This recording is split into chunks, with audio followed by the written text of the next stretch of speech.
Welcome to mega 9 TV off the record. నేను మీ జనని. తెలంగాణలో MLC ఎన్నికల ప్రచారానికి తెరపడింది. ఉత్తర తెలంగాణ పరిధిలో జరుగుతున్న గ్రాడ్యుయేట్ ఎమ్మెల్సీ ఎన్నికలను జాతీయ పార్టీలు ప్రతిష్టాత్మకంగా భావిస్తున్నాయి. అధికార కాంగ్రెస్ పార్టీ నుంచి ఆల్ఫోర్స్ నరేందర్ రెడ్డి పోటీ చేస్తుండగా బీజేపీ నుంచి అంజిరెడ్డి బరిలోకి దిగారు. ఈ గ్రాడ్యుయేట్ ఎన్నికల్లో అందరికంటే ముందే బీజేపీ తమ అభ్యర్థిని ప్రకటించి తమదే విజయమని ధీమా వ్యక్తం చేసింది. అయితే కాంగ్రెస్ నుంచి బరిలోకి దిగిన ఆల్ఫోర్స్ నరేందర్ రెడ్డి గ్రాడ్యుయేట్ ఎన్నికల్లో విజయం సాధించి కాంగ్రెస్ పార్టీకి గిఫ్ట్ ఇస్తానని చెప్తున్నారు. పార్టీ అధినాయకత్వం కూడా గ్రాడ్యుయేట్ స్థానాన్ని గెలుచుకొని సిట్టింగ్ స్థానాన్ని కాపాడుకోవాలని పావులు కదుపుతోంది.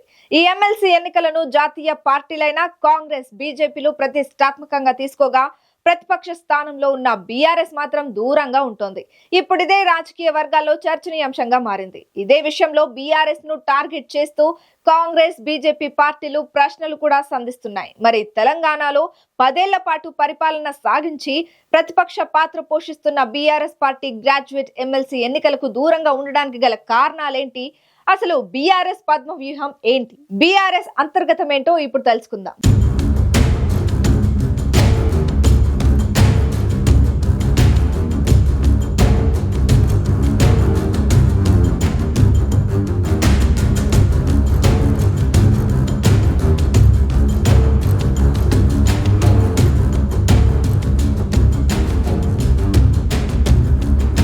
కరీంనగర్, నిజామాబాద్, ఆదిలాబాద్, మెదక్ జిల్లాల పరిధిలో ఈ ఎన్నికలు జరగనున్నాయి. గ్రాడ్యుయేట్లు ఓటు వేసే ఈ ఎన్నికల్లో బీఆర్ఎస్ దూరంగా ఉండడంపై అనేక విశ్లేషణలు వినిపిస్తున్నాయి. అధికారం కోల్పోయిన తర్వాత జరిగిన నల్గొండ, ఖమ్మం, వరంగల్ గ్రాడ్యుయేట్ ఉప ఎన్నికల్లో బీఆర్ఎస్ పోటీ చేసింది. రాకేష్ రెడ్డిని అభ్యర్థిగా ప్రకటించి భారీ స్థాయిలోనే ప్రచారం చేసింది. ఈ ఎన్నికల్లో కాంగ్రెస్ అభ్యర్థి తీన్మార్ మల్లన్న విజయం సాధించారు. అధికారంలో ఉండగా జరిగిన రంగారెడ్డి, మహబూబ్ నగర్, హైదరాబాద్ గ్రాడ్యుయేట్ ఎన్నికల్లోనూ బీఆర్ఎస్ పోటీ చేసి విజయం కూడా సాధించింది. నాటి ఉద్యమ కాలం నుంచి నేటి వరకు కూడా ఉత్తర తెలంగాణపై బీఆర్ఎస్ ఎప్పుడూ ఫోకస్ చేస్తూనే ఉంటుంది. ఇక్కడ జరిగిన అనేక ఎన్నికల్లోనూ తిరుగులేని ఆధిపత్యాన్ని కూడా ప్రదర్శిస్తూ వచ్చింది. అలాంటి బీఆర్ఎస్ ప్రస్తుతం జరుగుతున్న ఎమ్మెల్సీ ఎన్నికలకు దూరంగా ఉండడంపై అనేక భిన్నాభిప్రాయాలు వ్యక్తమవుతున్నాయి. ఏడాది కాలంలోనే కాంగ్రెస్ ప్రభుత్వంపై తీవ్ర స్థాయిలో వ్యతిరేకత వచ్చిందని బీఆర్ఎస్ బలంగా చెప్తోంది. ఉద్యోగాల పేరుతో నిరుద్యోగులనే కాదు, ప్రతి ఒక్కరిని కూడా మోసం చేసిందని ఆరోపిస్తోంది. నియోజకవర్గాల్లో భారీ సభలను నిర్వహిస్తూ ప్రభుత్వంపై తీవ్ర స్థాయిలో విమర్శలు గుప్పిస్తోంది. వచ్చేది తమ ప్రభుత్వమేనంటూ ధీమాను కూడా వ్యక్తం చేస్తోంది. ప్రభుత్వ తీరుపై దూకుడుగా ముందుకు వెళ్తున్న బీఆర్ఎస్ కీలకమైన పట్టభద్రుల ఎన్నికల విషయంలో మాత్రం వెనకడుగు వేయటం చర్చనీయాంశంగా మారింది. నిజంగానే ప్రభుత్వం పట్ల వ్యతిరేకత ఉంటే పోటీ చేసి గెలవచ్చు కదా అంటూ బీఆర్ఎస్ కు కాంగ్రెస్ నేతలు, బీఆర్ఎస్ నేతలు సవాల్ విసురుతున్నారు. మరోవైపు బీజేపీ అభ్యర్థి విజయం కోసమే బీఆర్ఎస్ పోటీ చేయడం లేదనే వాదనను కూడా హస్తం నేతలు బలంగా ఆరోపిస్తున్నారు.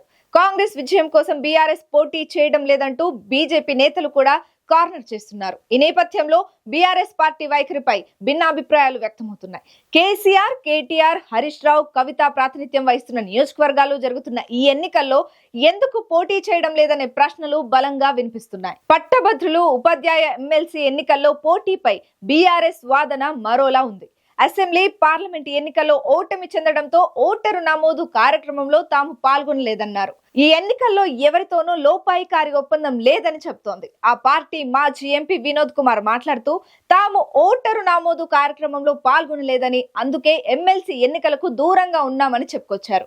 బీఆర్ఎస్ పోటీ చేయకపోవడం ఇది తొలిసారి కాదని, గతంలో కూడా పోటీ చేయని సందర్భాలు ఉన్నాయని మాజీ ఎంపీ వినోద్ కుమార్ గుర్తు చేశారు. కాగా 2019 మార్చిలో జరిగిన పట్టభద్రుల ఎన్నికల్లో 17 మంది పోటీ పడ్డారు.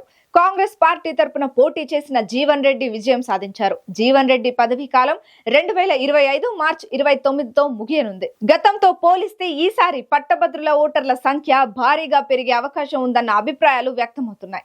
2019లో మొత్తం 1,96,321 ఓట్లు ఉండగా ఈసారి ఆ సంఖ్య 2.5 లక్షలకు పైగా చేరొచ్చని అధికారులు అంచనా వేస్తున్నారు. గత ఎన్నికల సమయంలో బీఆర్ఎస్ పార్టీ అధికారంలో ఉన్నప్పటికీ పట్టభద్రుల ఎన్నికల్లో పార్టీ మద్దతుతో పోటీ చేసిన అభ్యర్థి ఓడిపోయారు.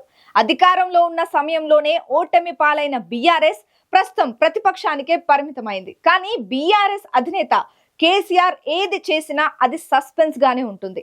దీంతో కేసీఆర్ మనసులో ఏముందో పార్టీ నేతలతో పాటు కార్యకర్తలకు అంతు చిక్కడం లేదు. మరీ ముఖ్యంగా బీఆర్ఎస్ ముఖ్య నేతలు ప్రాతినిధ్యం వహించే కరీంనగర్, మెదక్ జిల్లాలో పట్టభద్రుల స్థానానికి అభ్యర్థిని నిలబెట్టలేకపోతే ఎలా? క్యాడర్ లో మరింత నైరాశ్యం పెరగదా అని కార్యకర్తలు చర్చించుకుంటున్నారు. మొత్తంగా ఉత్తర తెలంగాణ వేదికగా జరుగుతున్న ఎమ్మెల్సీ ఎన్నికల్లో బీఆర్ఎస్ పోటీ చేయకపోవడంపై పార్టీ అధినేత కేసీఆర్ కానీ, బీఆర్ఎస్ వర్కింగ్ ప్రెసిడెంట్ కేటీఆర్ కానీ, హరీష్ రావు నోరు మెదపకపోవడంపై కార్యకర్తలు మాత్రం కొంత నిరాశకు లోనయ్యారని చెప్పాలి. మరి ఎంతో ప్రతిష్టాత్మకంగా జరుగుతున్న పట్టభద్రులు ఉపాధ్యాయ ఎమ్మెల్సీ ఎన్నికల్లో ప్రస్తుతం అధికారంలో ఉన్న కాంగ్రెస్ పార్టీ అభ్యర్థి గెలుపొందుతారా, లేక కేంద్రంలో అధికారంలో ఉన్న బీజేపీ అభ్యర్థి గెలుపొందుతారా అనేది తెలియాలంటే మరికొన్ని రోజులు వేచి చూడాల్సిందే.